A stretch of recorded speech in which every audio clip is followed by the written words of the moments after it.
Hello, and welcome to a special stream of it's not any show. There's no name to it except the name of the game. I am joined today by Summer, and we will be playing her game, Knowing You, which I hear is a super happy game, and very funny. So I'm looking forward to that. But before we talk about what the game is and how we play it and all of that stuff, Summer, I haven't seen you in so long. We saw each other like what, 3 weeks ago? Was that how long ago that was? It was a very long time ago. It was at least 2 weeks, possibly three. Yeah, I have no concept of time. same. Every day is the same. I don't know anything. I've been really good.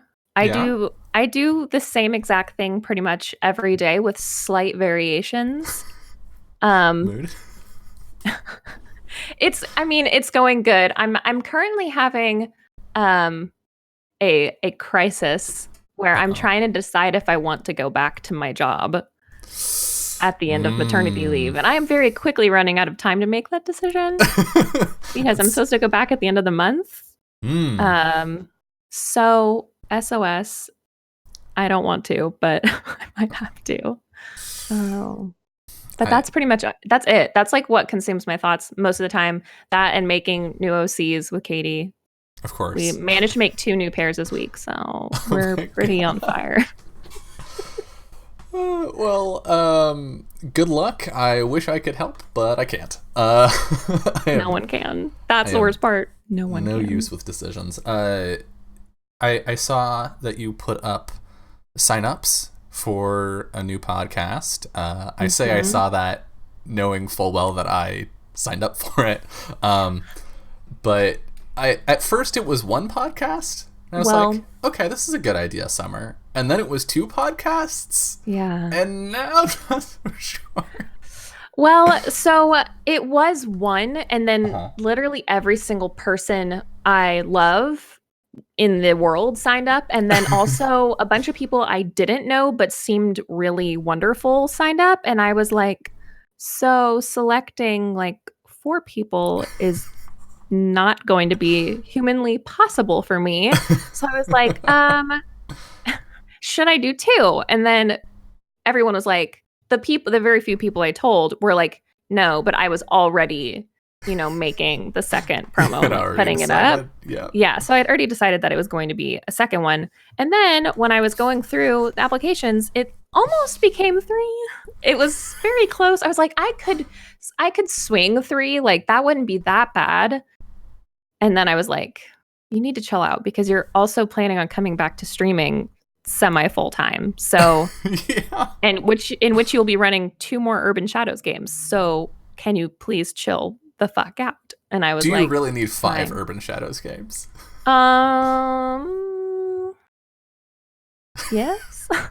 This is the most quintessentially you story I think I've ever heard. I just get really impulsive, and then I do a thing, and then I can't be stopped, and then I get really excited and just want to do more of it.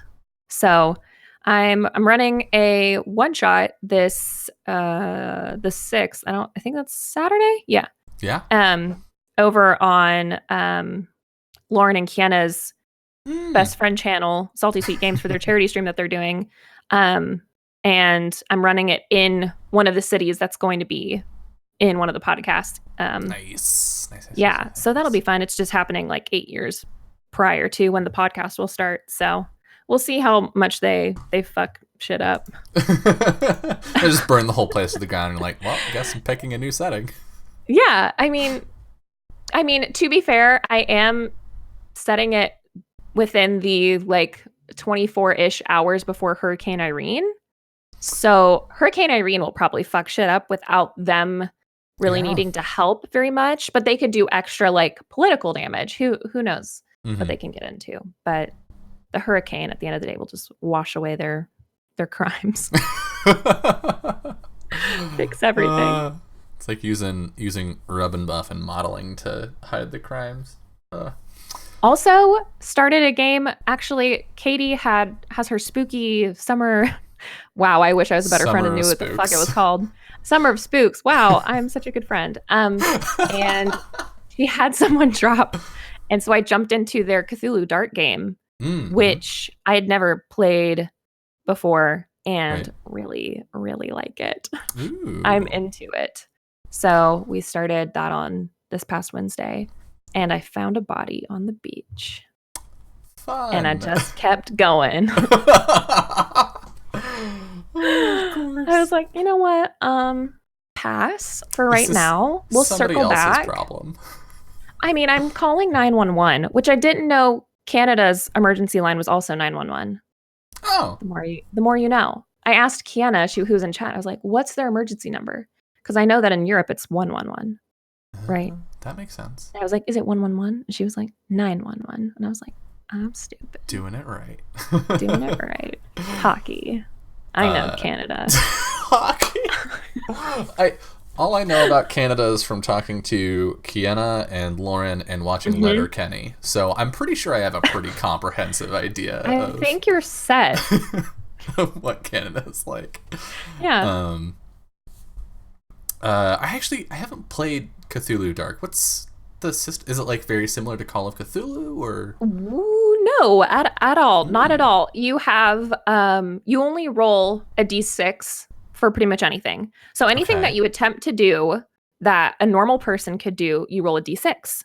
You have a profession that you establish in your character, your character like building, whatever. And if it's within your profession, you roll 2d6. And then you have an insight die. So an insight is what allows you to look into like supernatural shit. So if you want to like try and see more like the horrors that are lingering underneath the mundane surface, you can roll 3d6. And if your insight die ends up being higher than your insight, which starts at 1, your insight goes up by 1.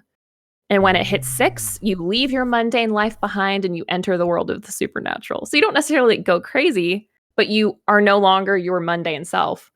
Wild. Matthias was like, hey, so this is like mundane horror, so pick a mundane job for yourself.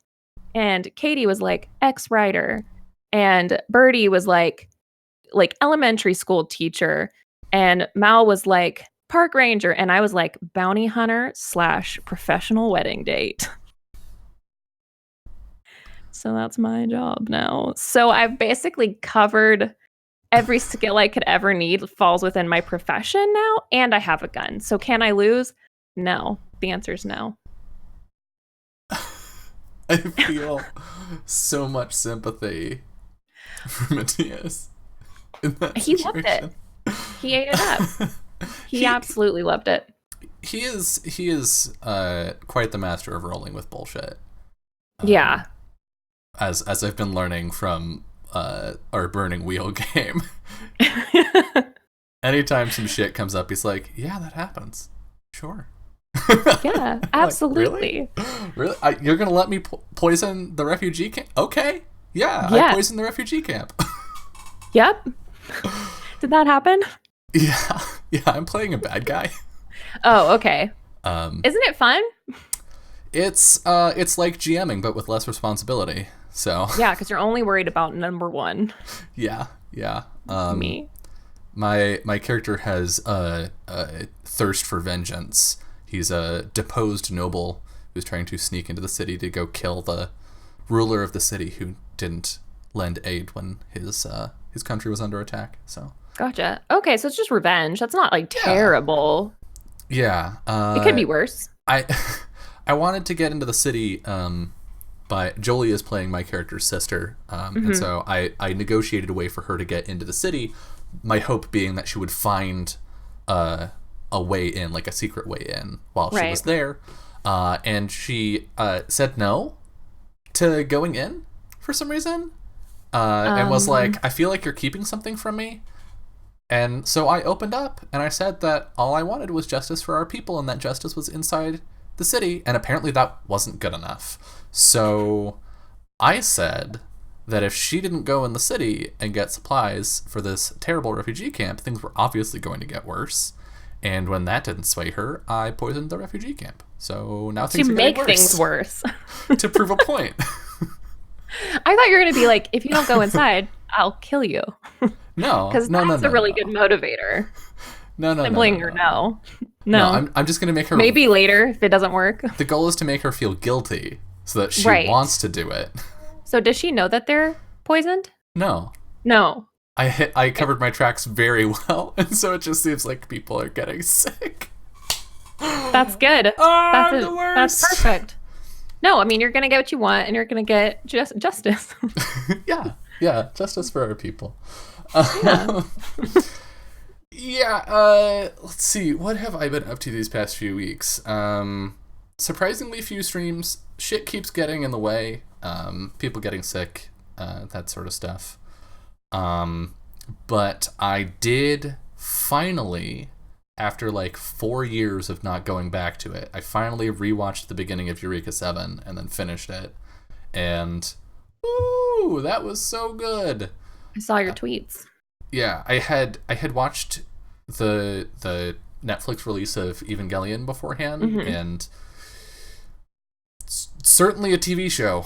It is, yeah. That people claim to enjoy. I liked parts of it. I got the distinct impression I wasn't supposed to like the ending of it, so I didn't feel inclined to like disagree with that. Yeah.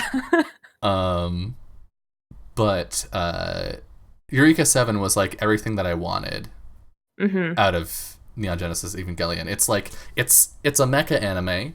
Great, sure. It has some similar like potentially aliens, like getting the robot Shinji, kind of like some of that same stuff, but at its core it's a love story. So awesome. 10 times better. So literally everything you could want and more. Yeah. And surfing. Like space surfing. Like I said, everything you could want and more. The surfing is the more part. The part Absolutely. You didn't know that you wanted.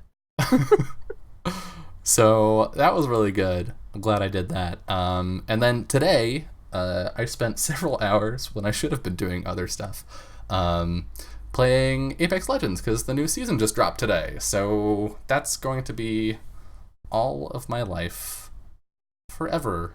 It is going to be very hard to get anything done because it's really fun. I downloaded Stardew Valley on my phone, which means I can play in bed.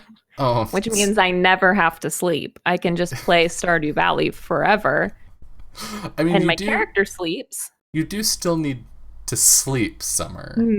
The thing is, just like, you don't have to do anything else other than sleep and play Stardew. Oh, I have to fit sleeping in there somewhere. I slept about 2 hours last night. 2-ish. I'm canceling the stream. Go to bed. Then I drank like 5 Diet Cokes, so I'm like, I'm great. No one needs to worry. I'm fine. I feel like I'm on 100 drugs, but I'm only on one drug, caffeine. I'm concerned. No, I'm fine. I'm with you, Levi. Cancel the stream. This is fine. I am fine. Well, I guess I'm about to not be fine. Also, I just like to say to chat, because I said it to you, my baby's in this room with me, and he sometimes wakes up and makes noises. So, like, if you hear baby grunting and, like, baby noises, that's my baby. It's a baby. Yeah. He's asleep, but he wakes up sometimes, and sometimes he screams in his sleep. That has happened multiple times, and it scares the shit out of me every time. Wow, that's talk about an early candidate for therapy. I need to take him in. He's got some feelings to express. Yeah. Hey, Doc, I touched a blanket and it felt weird and everything sucks. I can't believe this. To be fair, it could be his least favorite thing that's ever happened to him. Exactly. Touching a blanket. Yeah. Being a baby is wild. It's awful. Every new thing is just torture. I was thinking about, like, imagine being naked forever and then having to put on clothes. Wouldn't you be so mad all the time? Personally, no. I'm not a hang around at home naked person. I know, like, pretty much everyone I know is one of those people, and I'm the weird one who's not. I'm like, I like pajama pants. I like pajamas. Give me a nice soft tee and some soft pajama pants, and I am happy. I am a big fan of sweatshirts, no pants. Legit. That's just So I can still feel comfy, but also a different kind of comfy where I don't have to conform to society's standards of wearing pants. Yeah, I mean, real people pants are just bullshit. Straight up. Yeah. Like actual pants are just terrible. Oh yeah, jeans. Ugh. Those real people pants. Ugh. A suit. I don't know what real people pants are. I only own leggings. All right. I don't have a segue. Do we want to play a game? Yeah, there's no real good way to segue into this. So speaking of feeling terrible. Wow. Impressive. It's like you wrote it ahead of time. So we're going to play a game that I made. I woke up in bed one morning and had an idea for a game, and I wrote most of it on my phone in notes. And then all of my really talented and wonderful friends started writing games and like finishing them and putting them out. And I was like, fuck it, I might as well go for it. So I did. Oh yeah. So this game is called Knowing You. And I'm just going to read straight from this because I wrote it. So it's basically like I'm saying it myself, freeform.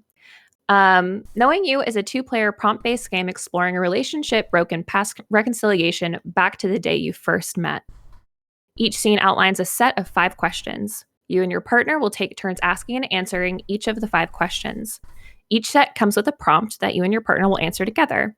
The answer to the prompt will decide who asks and who answers the questions first. Ask each question earnestly and answer honestly. You may take time to establish defining aspects about each of your characters beforehand, such as your name, appearance, and personality, or you can define and develop them over the course of the game. Either is acceptable. Do not worry about answering the questions correctly. Through play, you may contradict each other and yourselves. This is perfectly fine. Relationships are messy, and we often misremember and misconstrue the truth. Note, you will answer in ways to which your partner may disagree. This is to be expected. You may challenge what your partner has established within the context of your own answers, but are otherwise not permitted to argue or amend what they have said, even and especially when it pertains to a way that your character behaved in the past. Knowing You explores the emotional and often defining moments of a romantic relationship in decline. Check in with your partner frequently, taking time to step away from the game when needed. Between each set of questions, take a moment to be silent with your partner and reflect upon what has been said. Please feel free to use the safety tools outlined at the end of this game or set up your own method of alerting each other when the game has pushed you too far. Though Knowing You is designed to be tragic in nature, you and your partner's emotions outside of the game come first. Watch out for and take care of each other. Take a moment to be silent with your partner, and when you're ready, begin. Fun. So, we can decide aspects of our character first, or we can decide absolutely nothing about them and just start playing the game. Do you have a preference? So the way that I have played it with Katie was we literally did not talk about it at all. Mm-hmm. I've also seen it played with characters from like within other games. I think that if I had to pick one thing that we established ahead of time, it would be where we met. Not anything about the actual meeting, but where it was. Mm-hmm. Okay. And then we'll hop on it.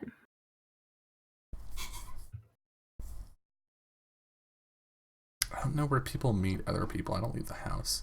Chat, help. Like, yeah. Chat, give us ideas. The beach, on vacation, grocery stores, bars, grocery stores kind of theaters. Fun. Grocery stores cute. Grocery stores are really cute. Everyone's like, I meet context. People on Twitter. Yeah. That's how I met most of my friends. So same. On Twitter or twitch.tv/NRSS. Make sure to follow. All right. Grocery store? Yeah, grocery store. All right. Okay. So the move first on to page 2? 2. Okay. Yeah. This is the day we met. Answer the following questions about your partner privately and seal them in an envelope or otherwise hide them from both yourself and your partner. Put them to the side for now. So answer these heckin' questions. Do you see why establishing where you met could be helpful?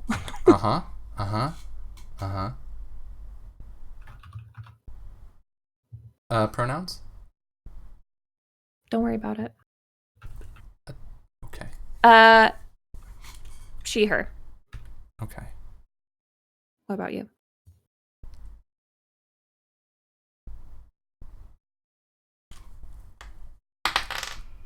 He, him. Okay.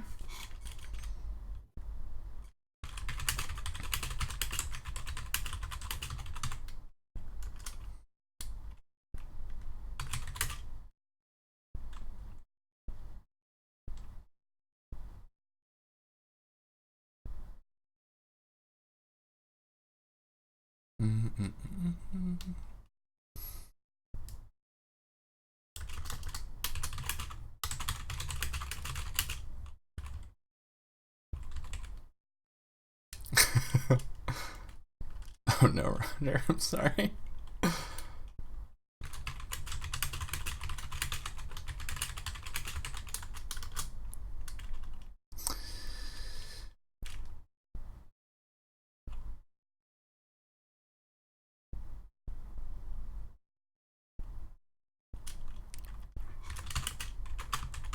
How silly are my answers allowed to be?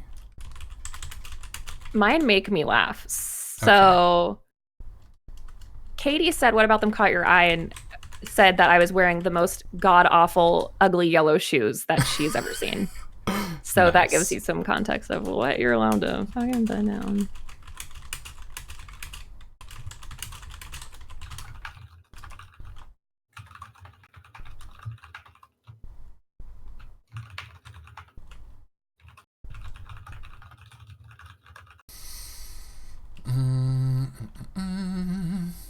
These are good questions.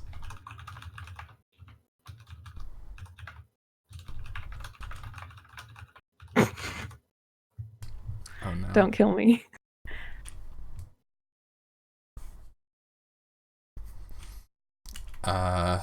No promises? I don't know. Is that a thing in this game? Do we have hit points?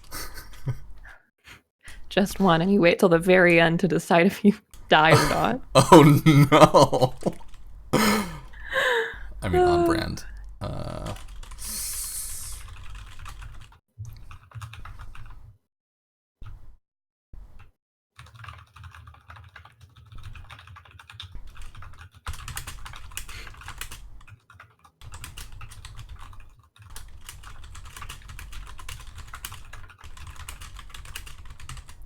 This is a terrible answer. I'm going with it.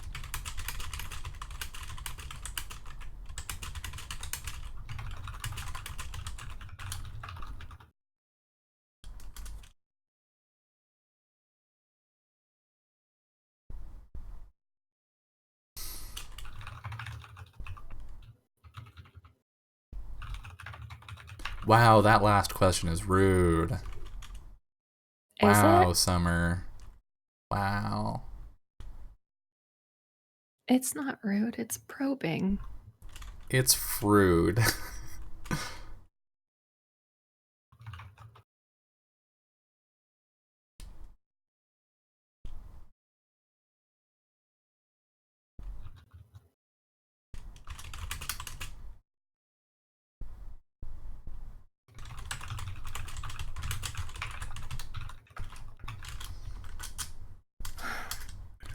All right. Last question. I got this.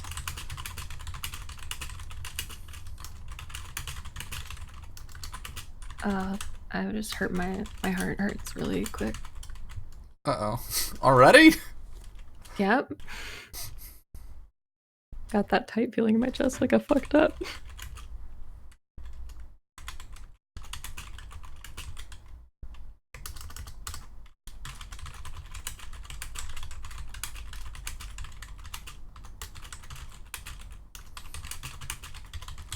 Oof.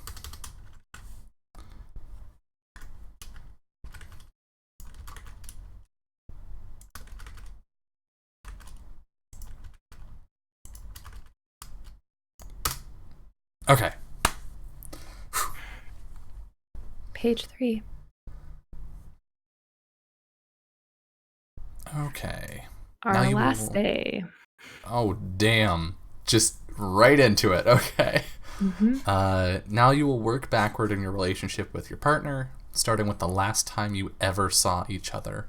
and ending on the day you first met. Partner who first considered ending the relationship will answer the questions first. On your turn, ask your partner the following questions, and in turn answer honestly when they ask you. I think that I did. Yeah. So, I'll answer first. Okay, so do I just pick any question, or? Just go in order. Okay. Top to bottom. How did you know it would be our last meeting?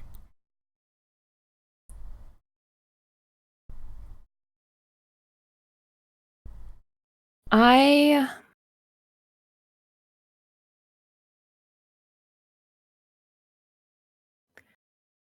think I was coming to pick up the last like 2 boxes of my things.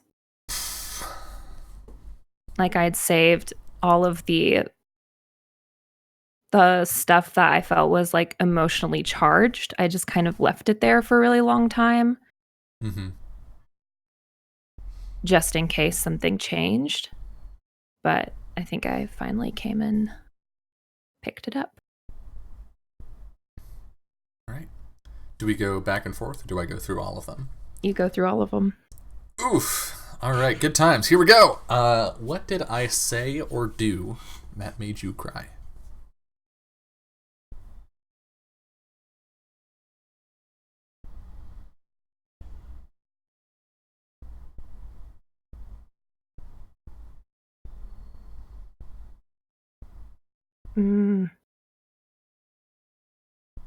So hard.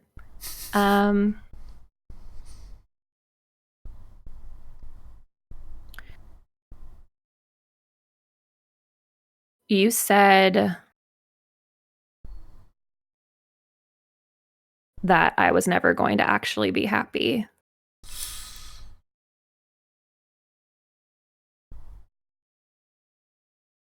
Till I figured my shit out.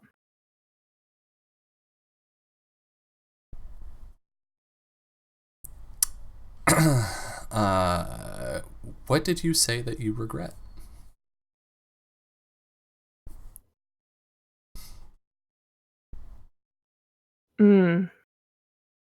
I think that I said that I regretted our relationship. And that it made me into a worse person. Fucking ouch. Jesus, Summer. Okay. I regret it. I mean, yeah. Good. You should. Oh, I have the wrong alert profile up. Okay. What was the last thing I said to you?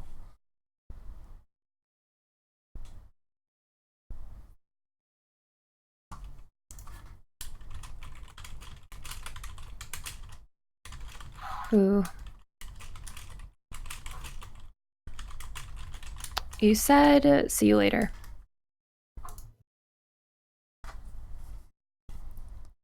Did you ever really love me?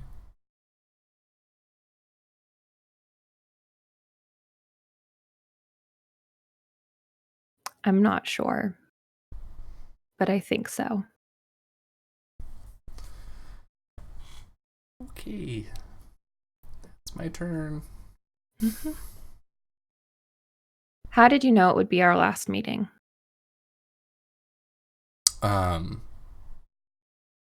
When you got here, when you drove up, usually you would sit in your car and listen to the end of whatever song was playing, and this time you just turned off the car and immediately came to the door. Yep. What did I say or do that made you cry?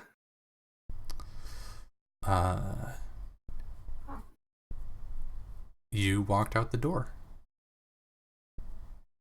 when you'd gotten all the stuff.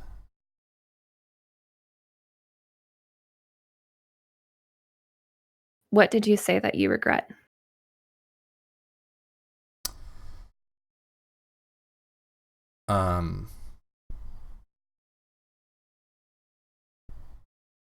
I think you asked how I was doing, and I said, like, fine or okay or something. And I regret not being honest about that. What was the last thing I said to you?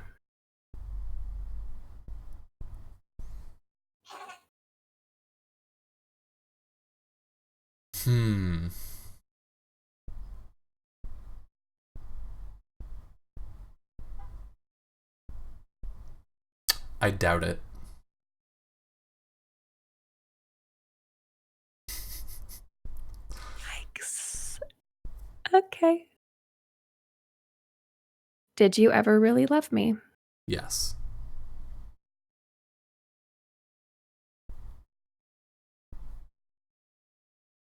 Fun times. No big deal.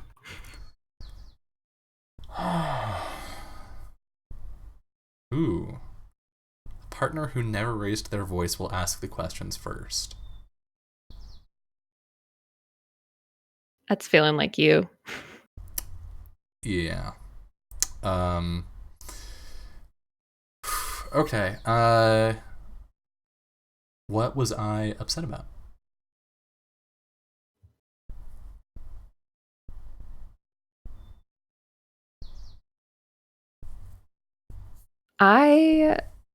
I said that I thought we needed space, and I didn't necessarily mean break up or like fully end things, but I definitely implied that we see other people,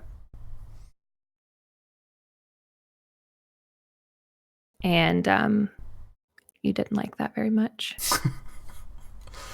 Yeah, I don't. Based on previous answers, I don't seem like the kind of person that would enjoy that statement. What did I say that you know I didn't mean?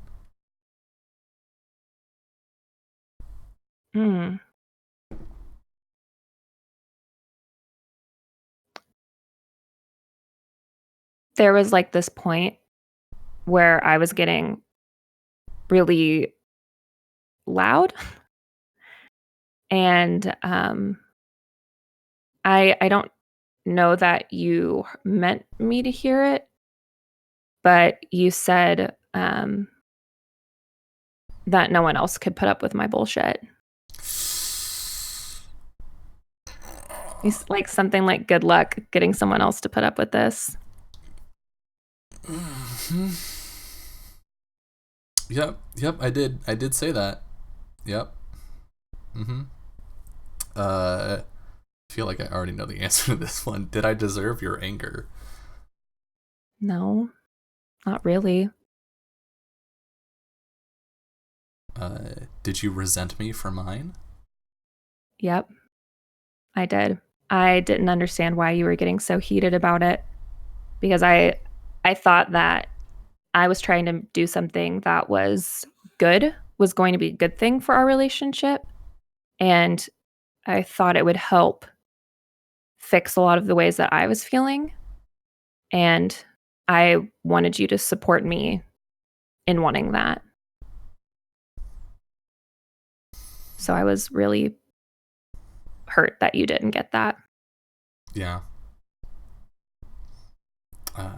Were you willing to forgive me? If you gave me what I wanted, then yeah.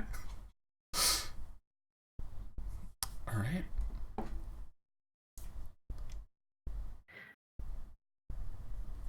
So something I'm going to note really quick. Mm-hmm. This does not have to be the same day. Right. Okay. What was I upset about?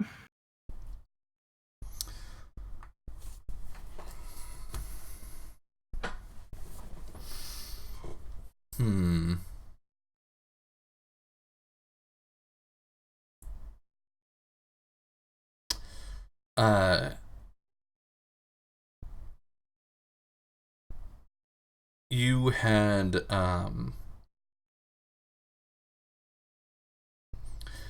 asked me to pick something up, I think, from the store on my way home. and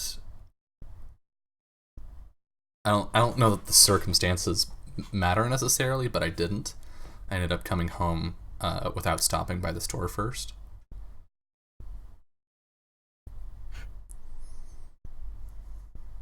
What did I say that you know I didn't mean? Ooh.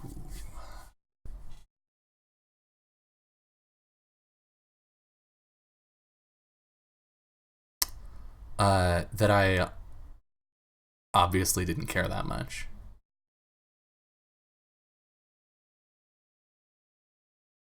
Did I deserve your anger? A little.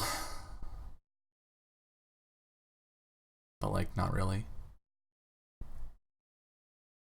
Did you resent me for mine?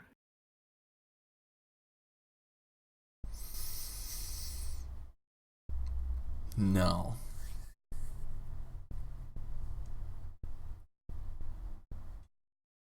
Were you willing to forgive me?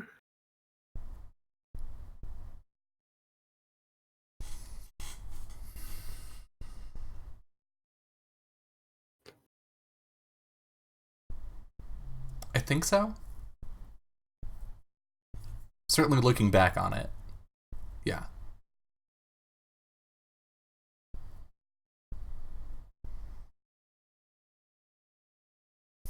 Final answer.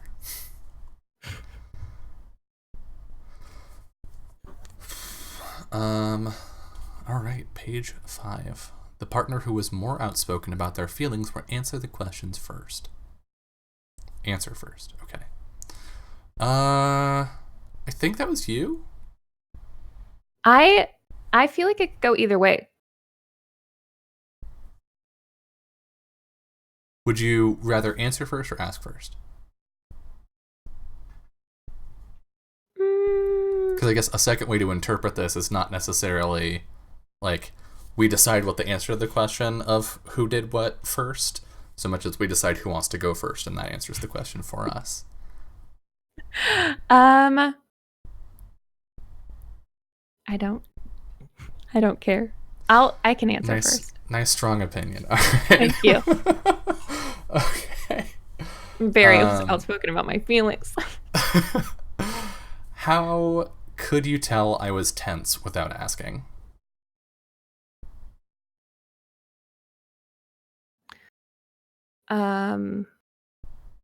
You were aggressively doing the dishes?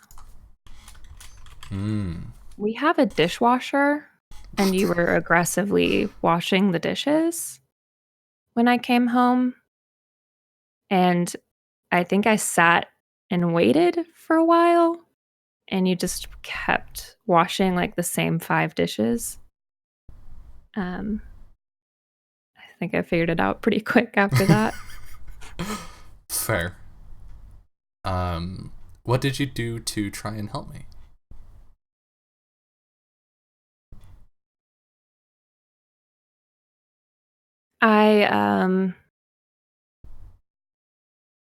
I came up and started drying the dishes for you, making you kind of break the cycle of just continuously rewashing the same dishes. I took it from you and dried it and put it away. Did you blame yourself for my mood? Why or why not? I think a little bit I did. I had been really distant, like physically distant lately, spending a lot of time out. And of course, I didn't know for sure that that was it, but I had my suspicions and it made me feel a little bit guilty. What did I do to make you doubt my feelings were genuine?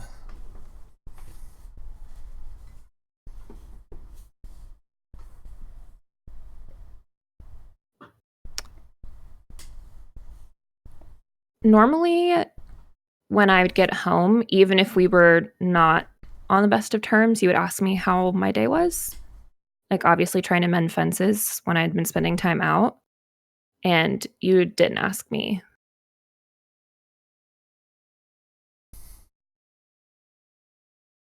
And how long did your doubt last?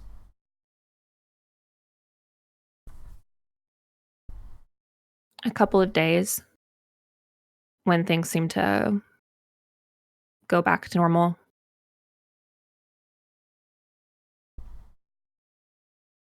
All right. How could you tell I was tense without asking? I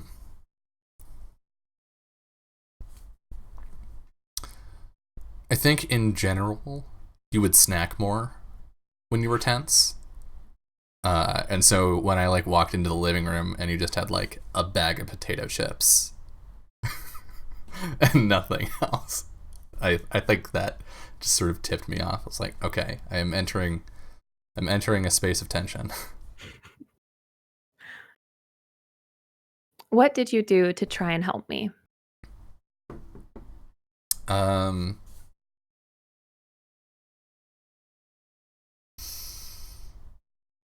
I think I tried to tell a joke. Probably. I don't know that it was a particularly good one, but an attempt was made at humor. Just to like try and get you to laugh and laugh out some of that tension. Did you blame yourself for my mood? Why or why not? Yes. I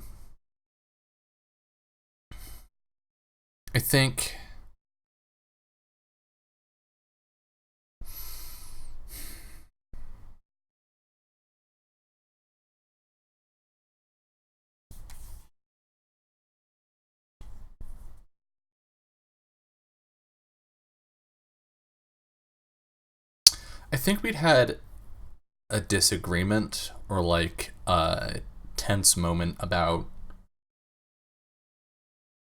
something that seemed like nothing. Like a couple months ago. But after that, you were going out a lot more, right? You were out of the house more often. And so I assumed that those two were related. And that this was probably just an extension of that same problem. What did I do to make you doubt my feelings for you were genuine? I think I sat down to like talk with you, and you pulled out your phone and made plans with friends.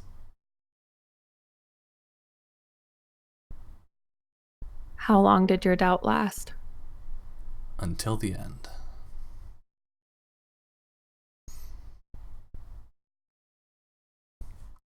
And I think now might be a good time to take a short break. If that's okay. Let's do a break. So, we're going to step away for 10 minutes, roundabout, give or take. And then when we get back, we will see, oh wow, the partner who lied the most will ask the questions first. That's what we'll be coming back to. So, we will see you in just a few minutes. Sit tight. Be right back.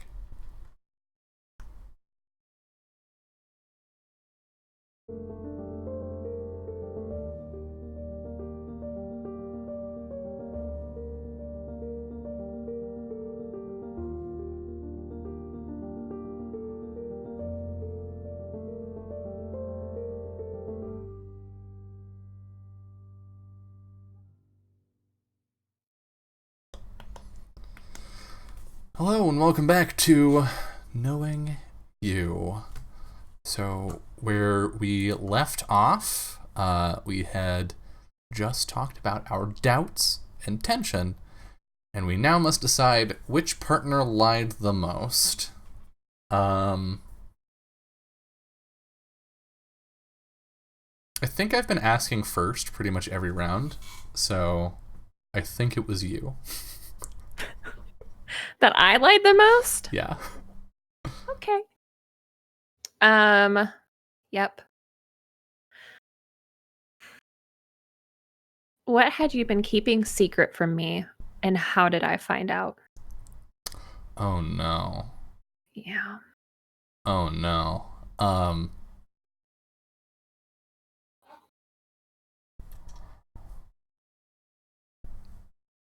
I had bought a ring. I had bought a ring, and I think I did most of the cooking, if not all of the cooking. And so I had hidden it in like the back of the spice cupboard, um, where I was sure you would never find it. But at one point you were like, "No, I gotta clean this stuff out. Gotta reorganize." And when that happened, you found it.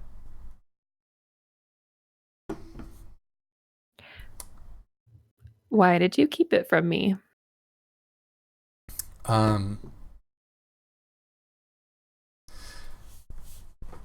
mean, there are some obvious reasons, right? Like wanting it to be a surprise. But I think more than that, I knew I was ready. But I was also pretty sure that, well, maybe eventually you would be ready. You weren't yet. And so I didn't want to, like, make you feel uncomfortable and step away from the idea of getting married.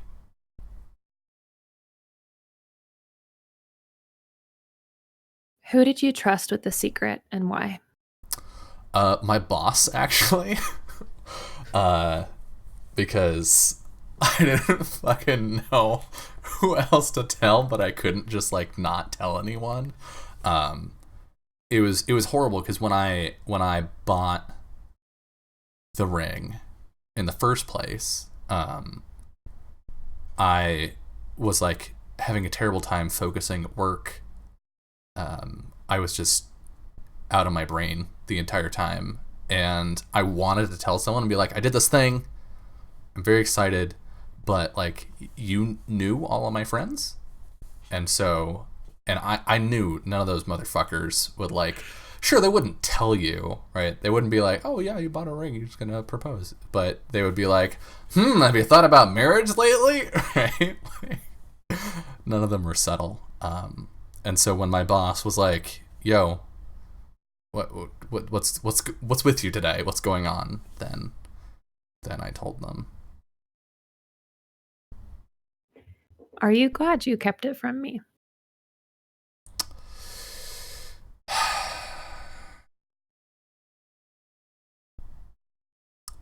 Not anymore. I think there's a part of me that thinks maybe if I'd made my intentions clear, right? If instead of buying the ring and then waiting for you to be ready, if I just said, I am ready, take all the time you need, that maybe things would have ended differently. All in all, did you trust me? No.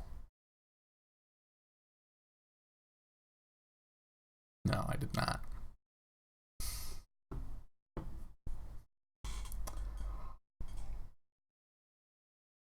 So, what had you been keeping secret from me? And how did I find out?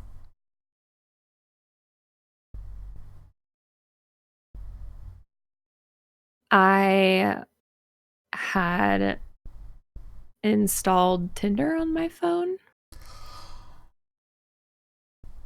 Mm-hmm. And my sister told you because Busted. she did not think it was cool. Okay. Why did you keep it from me? Because I didn't have any intentions of actually like doing anything. I was using it kind of like a form of validation And because I wasn't planning on doing anything, I didn't think it was necessary information to share with you because I knew it would stir shit up. Oops. Yep. Who did you trust with the secret and why? My sister. We were so similar in every other way that I thought she would get it. And I needed to tell somebody because I needed somebody to tell me that it was okay. That I wasn't hurting anybody. And I thought that I would get that from her. And she was basically like, if you don't tell him, I will. And I never did. Are you glad you kept it from me? Yeah. I wish that I had kept it from everyone.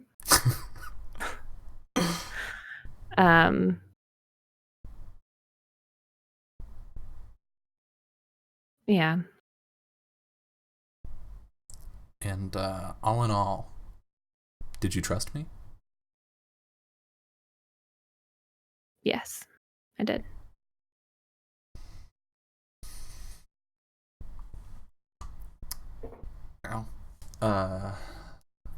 Al. Okay. Page 7.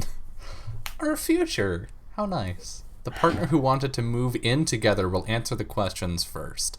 I think, based on our answers so far, that may have been me. Yeah, I would say so.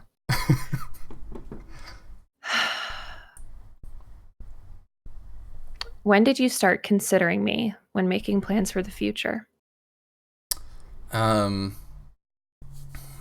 After our second date,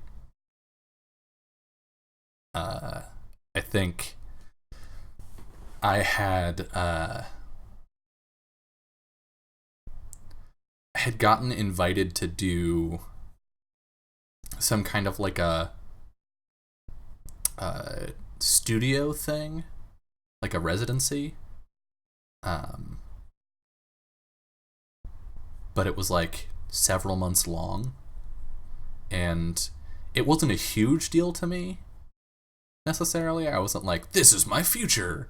But it would have been a nice thing. It would have been good for my career.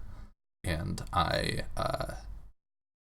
pulled out after our second date because I didn't want to go away for a couple months and have the moment pass.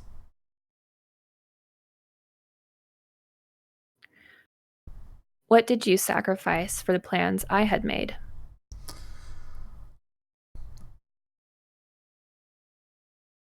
I'm not going to double dip on answers. So I think maybe after we'd been dating for like a year, you plans you had made.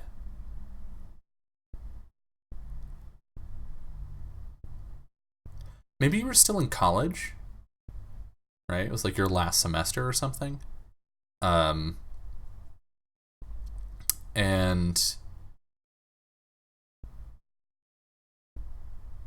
you had obviously a lot of work that you needed to do, a lot of projects to finish out, and so I took a bunch of time out of my schedule to like help you with your work and like help you keep your apartment clean and do a bunch of stuff that you just didn't have time for. What did you see me sacrifice for yours?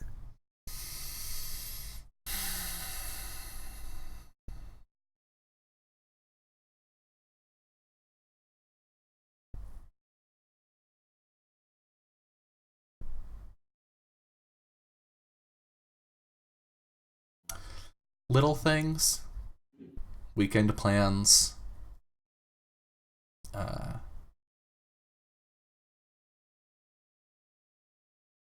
not much.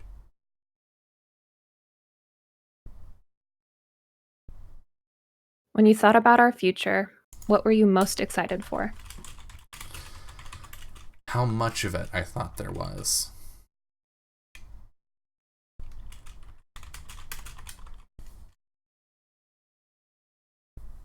Even when we were at our worst, did you still believe I was your forever?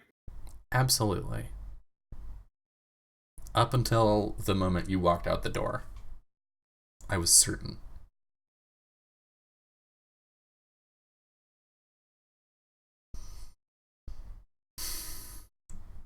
All right. When did you start considering me when making plans for the future?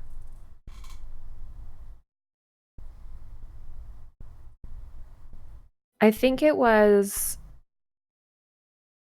little things at first where I would go grocery shopping and stock up on things that we both liked. But it kind of happened gradually where I didn't really know if it was going to be like fleeting or if it was going to last. And so I think it was probably after I had graduated when I really started to take you into account of longer term plans. What did you sacrifice for the plans I had made? Essentially nothing. You made it really easy for me to have the things that I wanted without having to give anything up. And so I didn't think that I needed to. What did you see me sacrifice for yours? I think that was kind of the trickiest part because I didn't necessarily see you sacrificing it. It was happening when I wasn't watching. Mm-hmm. And I think it had been happening from so early on, it became normal to me. And so it didn't seem like anything extra. Like it didn't seem like you were giving something up. Right.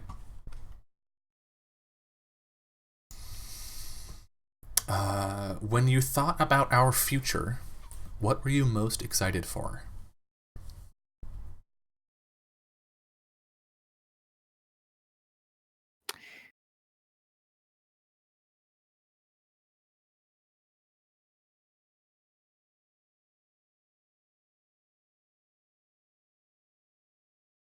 I felt like right away that you loved me. And I was really excited that I had found somebody because I don't think I thought that I was going to. And it kind of happened accidentally. And so I was just really relieved.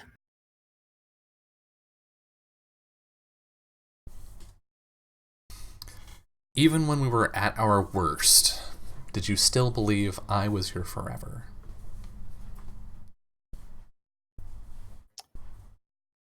Yeah, I think so. Great.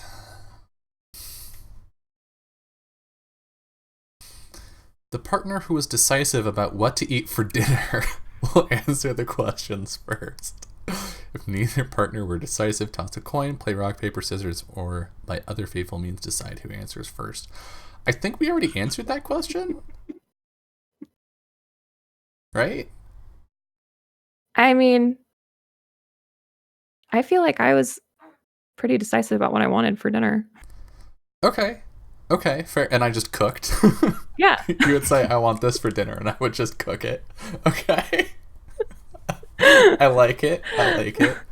All right, so that means you will answer first. Okay. What is something I do that others find irritating, and why did it endear me to you?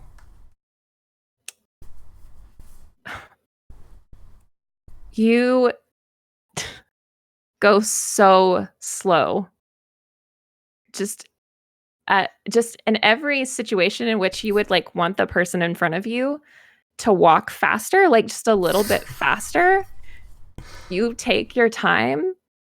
Like, you're the person who window shops so seriously. And you can tell when people are like standing behind you and getting irritated with you and you just didn't care. And you just took your time, and I loved that. What were the moments in which you felt closest to me?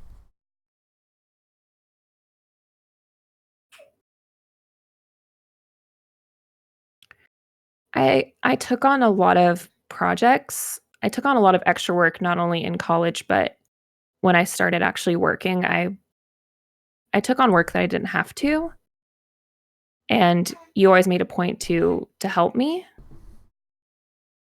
And I really liked doing things like that together. Things that I obviously really cared about. And like knowing that you were going to be there to help me finish on time.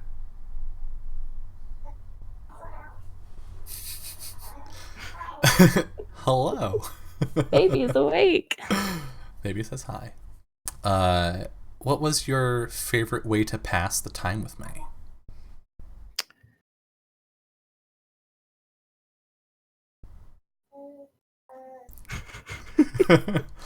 Look, Wesley's got answers. He does.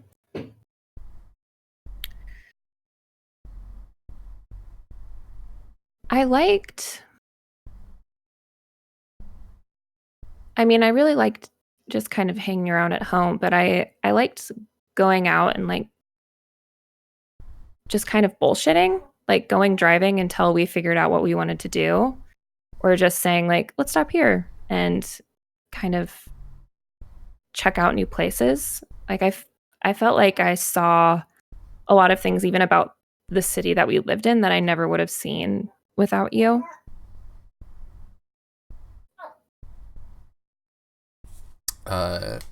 What ritual did we create that you came to rely on?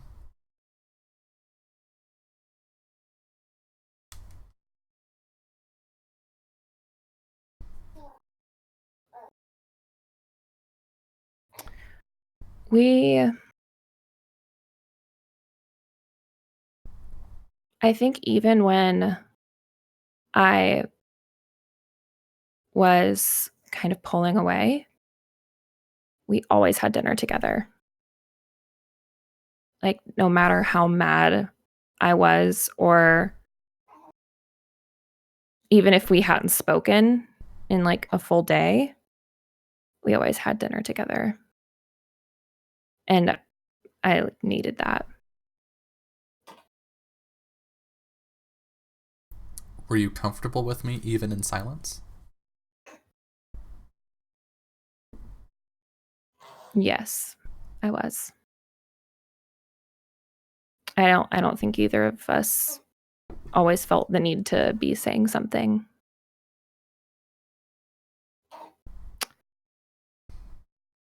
What is something I do that others find irritating, and why did it endear me to you?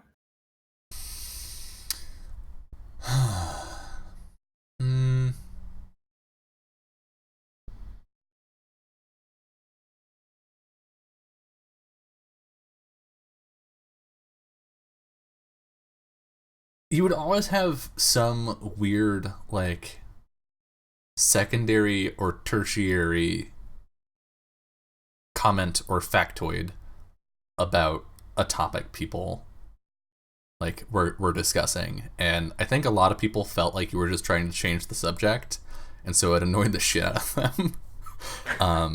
But I just loved hearing you be excited about stuff, and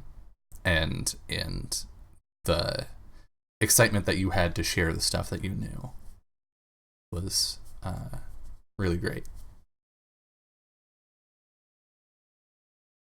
What were the moments in which you felt closest to me?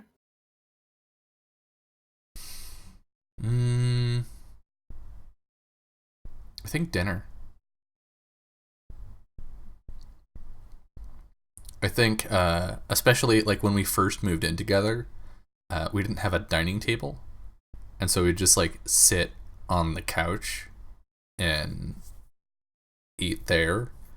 Um, and so that just sort of built this like closeness into into eating together.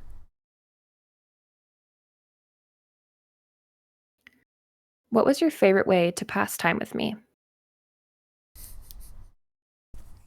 Going grocery shopping. When we had the time, you would say like, "I want this for dinner," and then we would just go to the store right then and go get stuff. But every time we went to the grocery store, it reminded me of when we first met, and so it was sort of like no matter where we moved to, whatever grocery store was our grocery store was our grocery store. And we would never walk out with just the stuff that we intended to get. What ritual did we create that you came to rely on? In the morning on Sundays, we wouldn't get out of bed.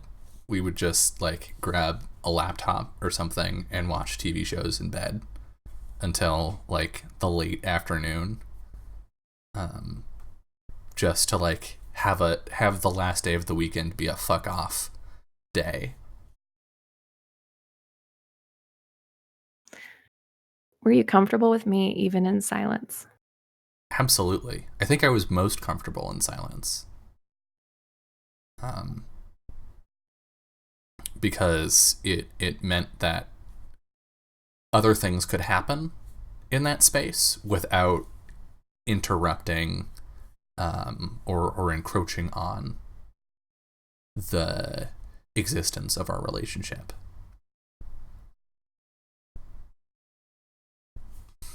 Okay. The partner with the hotter temper will answer the questions first. Probably me. I think so. Maybe. I think we already established that on like page 2. Could be. Page 3. Our first fight. What did I do that made you angry?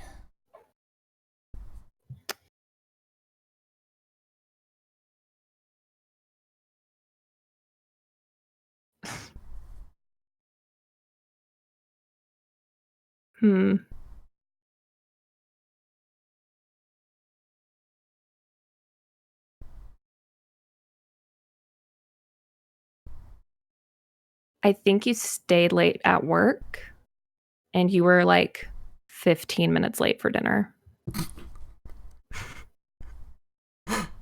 Okay. In what way did I misunderstand you? I don't know if you exactly knew why I was really mad, because you were only like 15 minutes late, so it wasn't a big deal. But it was the first time that I'd felt like you had picked something else over me.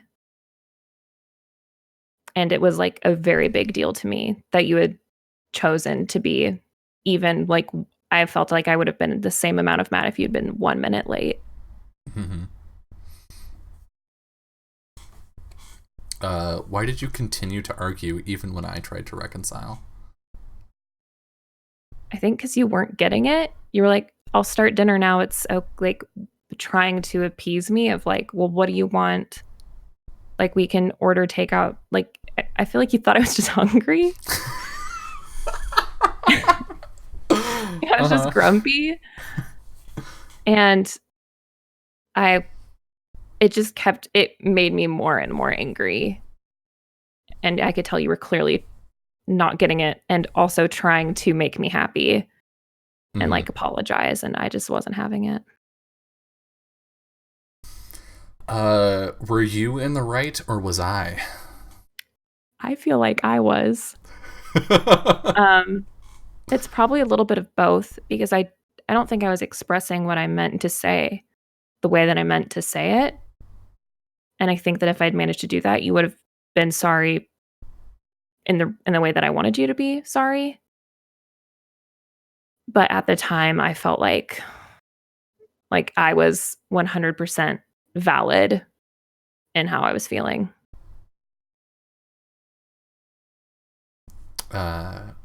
What did I say to make you forgive me?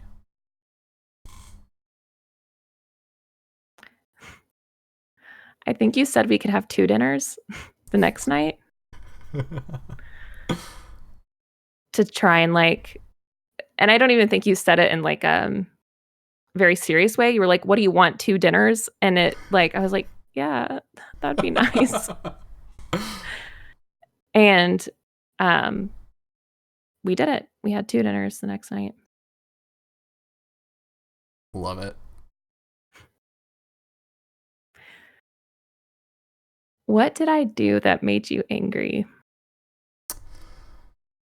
Ooh.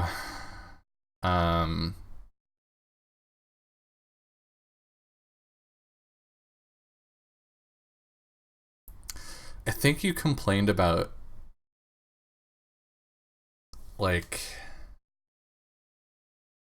the laundry not being done. I think there was some offhanded remark like, "Ugh, I don't have any shirts." Right? And because I did a lot of the housework, I felt a little put upon by that.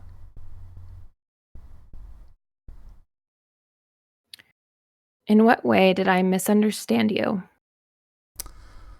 I think you missed that I was upset because I felt like I did a lot of unrecognized work. And your assumption was that I was upset that you had complained about something like the problem was your feelings and not the underlying issue of the division of labor.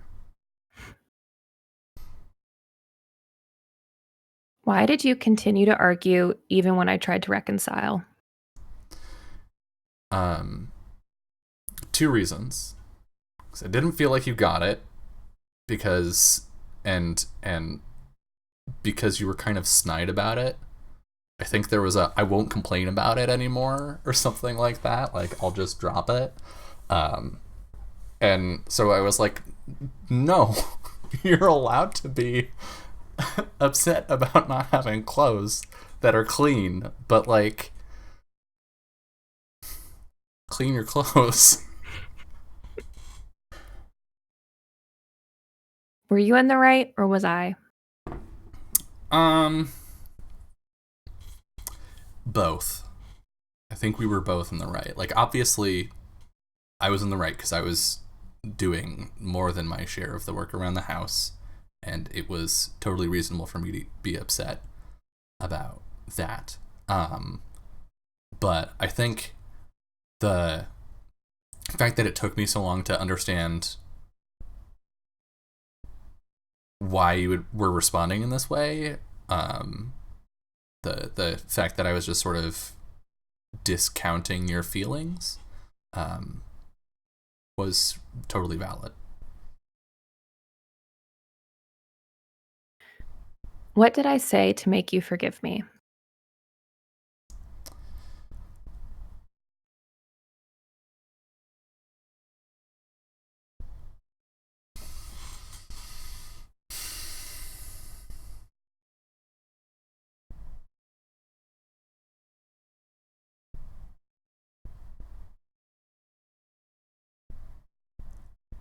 I think you just said you were sorry. I think after we cooled off a little bit, you came to me and said that you were sorry.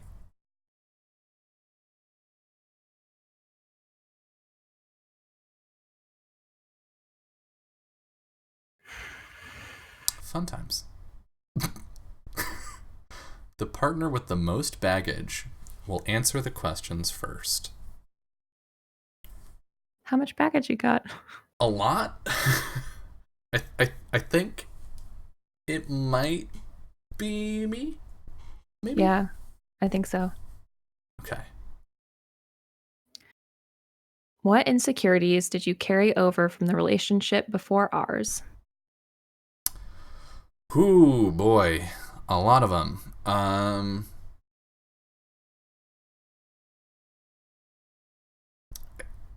I think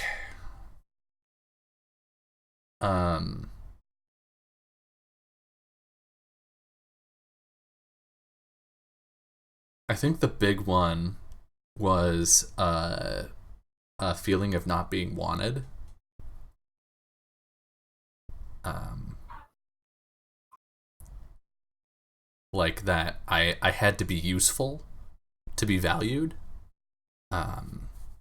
Because the only time my previous partner would like spend time with me or compliment me was if I had done something useful. Yeah. Big yikes. Oof. Ouch. Ow, my bones. When I shared with you my own insecurities, what did you do to allay them?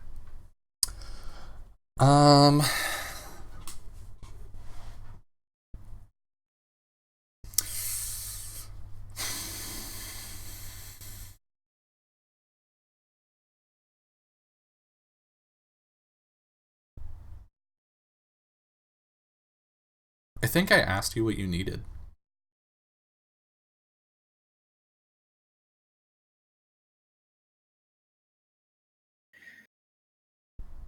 Were you fearful that I would hurt you? Absolutely. Had I hurt you already unknowingly? I think since we're moving backwards in time, no, not yet. I feel like maybe I was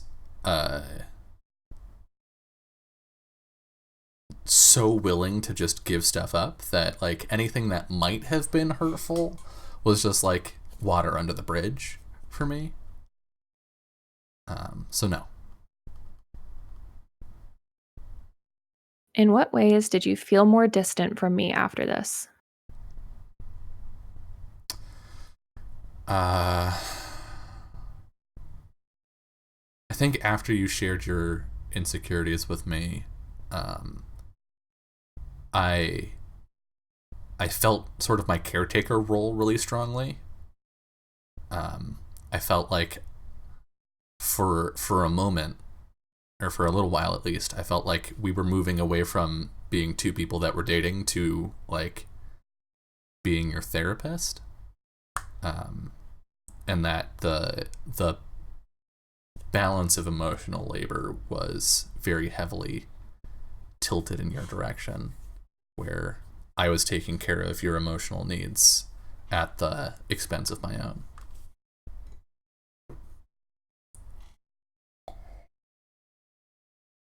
What insecurities did you carry over from the relationship before ours? I think that my relationships prior had all been pretty fleeting. And I did not think that I was lovable. I felt like every relationship had ended for the exact same reasons, and it was that I was too difficult and too selfish. And so I didn't think that anyone could love me. Yike. When I shared with you my own insecurities, what did you do to allay them?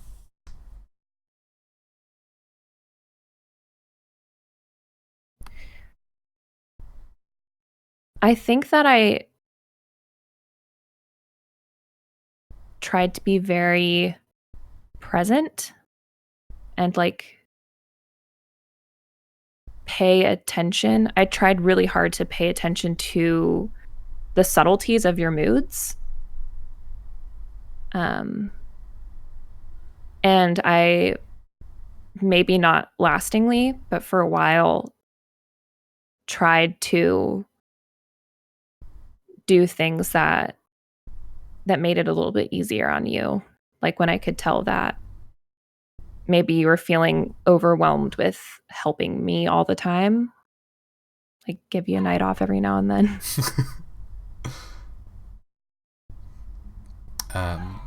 Were you fearful that I would hurt you?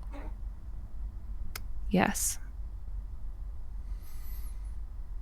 Had I hurt you already unknowingly? Nope, not at all. In what ways did you feel more distant from me after this?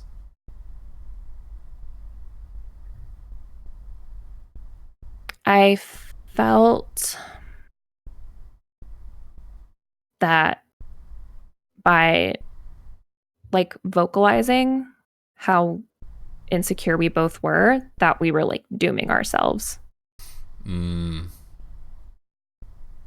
And I felt sometimes that the love that you showed me was fake because you knew and you were just trying to make me happy.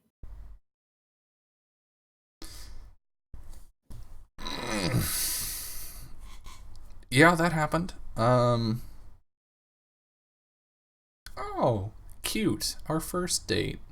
The partner who first admitted their romantic feelings will ask the questions first. I feel like that's you. Do you? I do. Like a little bit. Okay, sure. What about me made you nervous?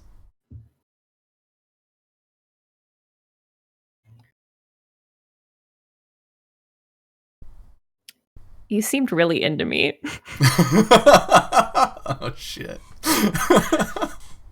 And I like had kind of a really serious like self-doubt session of like, wait, am I cool enough? This person seems like they're really into me. Like maybe they asked out the wrong person and misremembered something. Mistook me for someone else. Yeah, I don't think I'm who they think I am.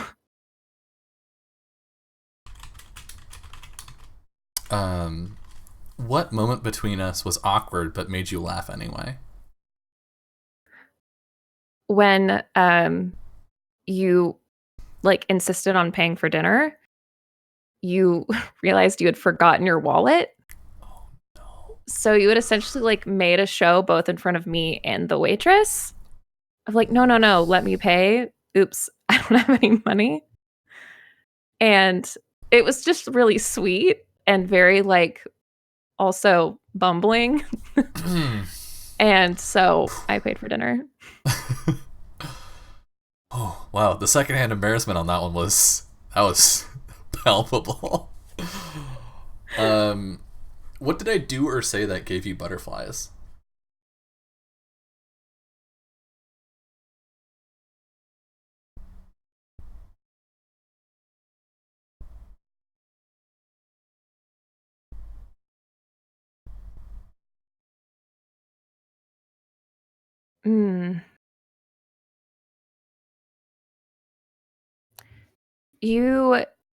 You said that you didn't think it was possible for me to look more beautiful than I did on the day we first met.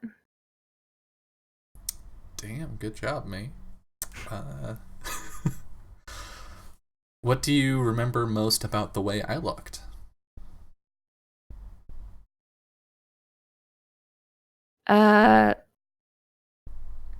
Like a kind of like you looked like high energy anxious. Like you were much less relaxed than I had seen you before. And yeah. What didn't I do that you wish I had? Didn't kiss me. Damn. Okay. What about me made you nervous? Everything, I think. I hadn't really expected you to say yes when I asked you out. And so I it's one of those things where you like sign yourself up for something assuming it's not going to happen, and then you have to face the reality of like, oh, this is actually a thing. So yeah, everything. I didn't know who you were. We met in a grocery store. And like obviously you were still a college student. And so what if that was a problem? Basically, yeah, I just like I think I spiraled into this anxiety of like what ifs. Yeah. What moment between us was awkward but made you laugh anyway? Not the wallet thing. Did not laugh about that. Certainly not for a while. What?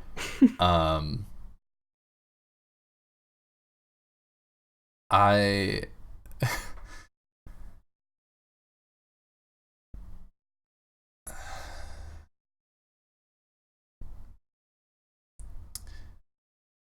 I think you asked me about something that you saw on my phone, right? Like I set my phone on the counter, and there was something on there, like maybe an article I was reading or whatever, and you said something that wasn't directly acknowledging that it was about my phone. It was just about the topic, and I was so confused for a moment as to why you were asking me about this random thing, until you pointed out that like no, it was literally on my phone, and at that point it was funny. What did I do or say that gave you butterflies? You asked if we could have a second date.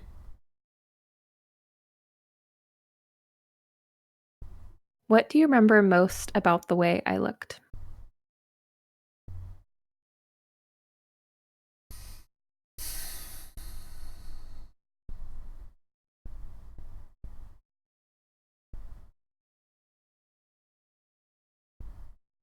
Your hair, I think. You'd gone through the trouble of like putting it up and like actually doing something with it, which obviously I ran into you in the grocery store. So I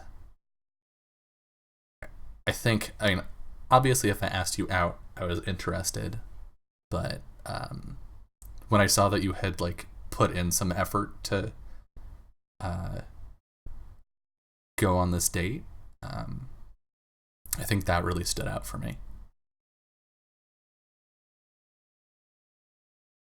What didn't I do that you wish I had?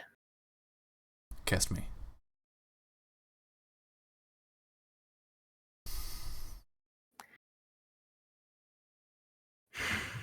Ooh. Mm-hmm. All right, page 12. Hand your envelope, or otherwise pass your day we met answers to your partner. Take your partner's answers and read them in silence. When you are done, ask each other the final question and answer honestly. Let me get this boop into your Discord. Boop. Oh, dang, you did it cool. I'm going to send you on Zoom. Okay, that's fine.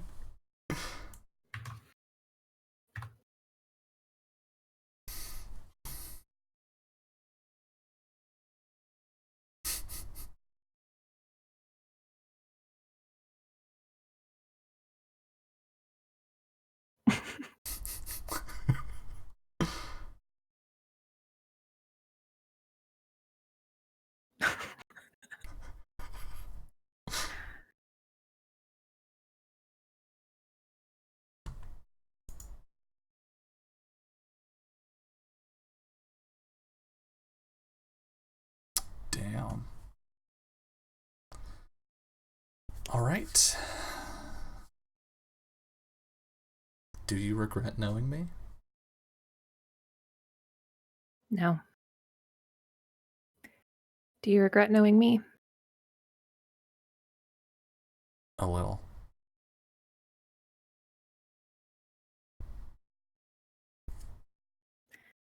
That's the end.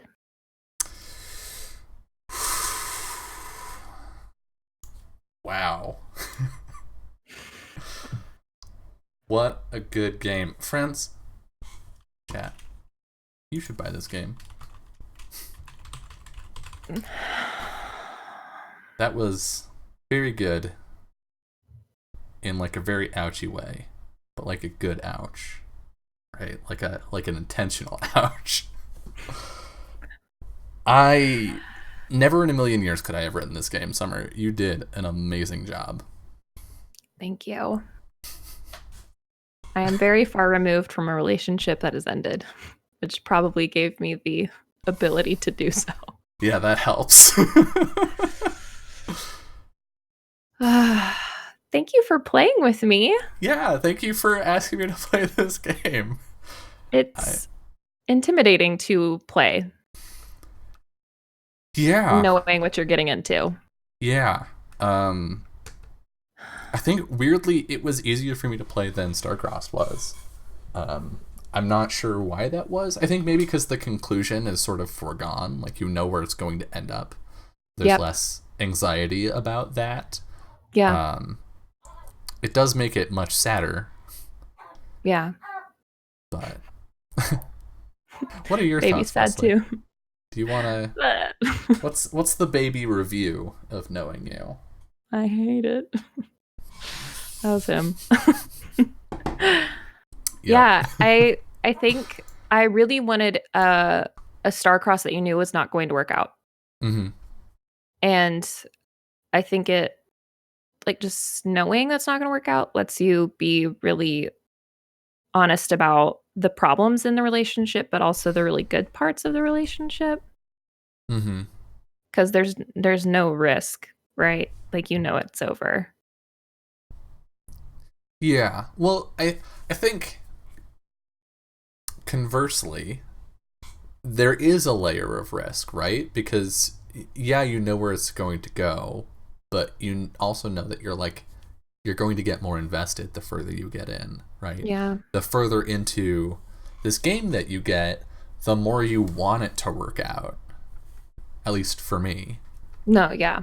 And so like the fear response, I guess, is that it's just gonna hurt more when you get to the end of it, which is kind of true. But I think I remember you telling me about this before you had started writing it, like, and just being like, I want to do a game that's this. Here's the concept, and I went, ouch.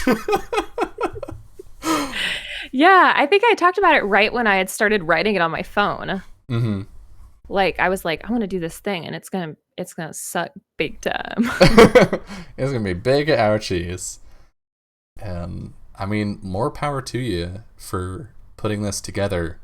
I obviously there's a link in chat there for you to buy the game. It is on itch.io right now. If you're watching this on YouTube, it will be linked in the description.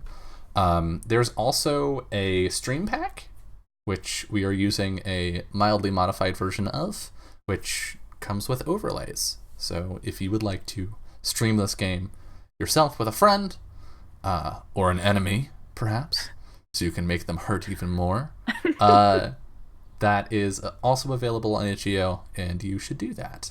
I don't know, because this isn't a show, I don't have a format here, yeah. So Summer, talk about yourself for a second. Yeah, I play games. I'm like in this weird in-between world where I'm kind of in some stuff, but not everything that I'm normally in, and it's weird, and I'm in a lot of stuff that I'm not normally in. So follow me on Twitter, because that's where I talk about what I'm doing. I have this game up, obviously. And another one that I just put up for, if you know Kiana, her couch dungeon jam that she did, I added mechanics to the floor as lava, and there's literally a mechanic for you to push your friends into the lava. It's cutthroat to the final victor. It's a time. And then we have a channel here on Twitch, off_the_table, where we stream stuff Thursdays and Fridays. Right now, we've got 2 campaigns of Urban Shadows going. They're happening simultaneously in the same city, so that's really cool. Check it out. Yeah, I think that's it. Yeah. Wow, that was the worst outro I've ever. Follow Summer on Twitter at JustASummerJob, and also follow her business Twitter at off_the_table. You will see her around on the channel, obviously, for a bunch of stuff. Travel is starting back up soon. Probably not this weekend. Yeah, we'll see. This weekend, if we get very lucky and I become very productive, or I think the 14th is our pushback date. Don't kill yourself for those fucking drawings, Jess. Yeah, for real. And then also you will see Summer back on From Dust, which we don't have a date for, but we'll figure one out. I haven't talked to the cast at all about it, but we will either be back in like a week, so not this upcoming Saturday, but the following, or like 2 weeks after that. So we stick on the same alternating schedule we were before. Hi, I'm doing this outro backwards. I'm Dylan, aka Anarsis, on Twitch, Twitter, YouTube, Patreon, and Itch.io. If you liked this and would like to see more of it, first, once again, go to Itch.io and buy this game, and you can see as much of it as you want. You just play it. But if you want more stabby games and shippy games, then the best way for you to make that happen is to pledge to me on Patreon. Patreon has, of the ways that you can support me, it has the best revenue share of all of the ways to support me. So that is a really good way to help me keep doing this stuff. I am Shippy Games, eyes emoji. Yes, I am in fact working on my 3rd game. Watching Eureka 7 was actually research. I am in the midst of writing a shippy mecha game where you are co-pilots in mechs, all anime style, and not only do you get to get in giant robot battles, but you will get to have feelings and relationships with the people that you're fighting alongside.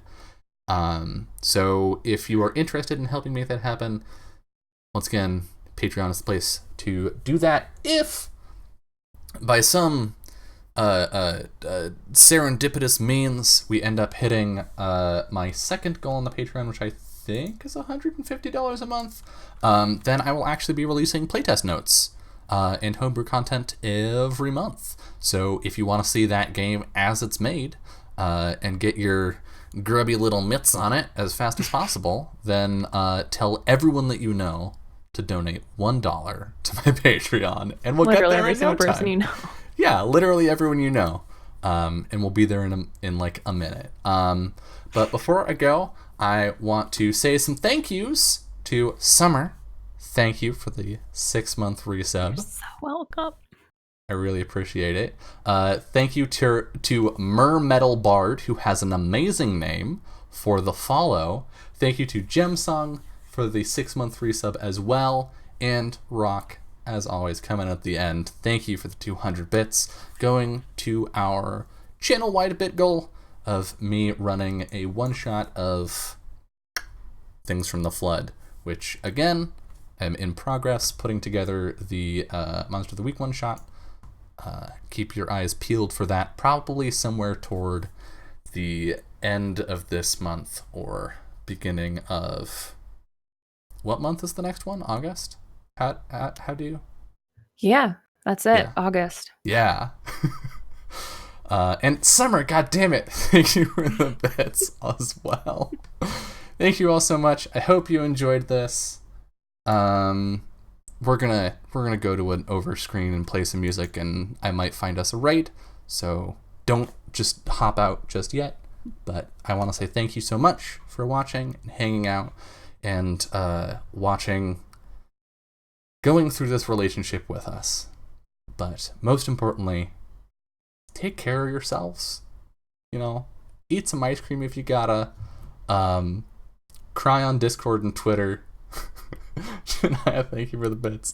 But most importantly, have a wonderful rest of your evening. Goodbye.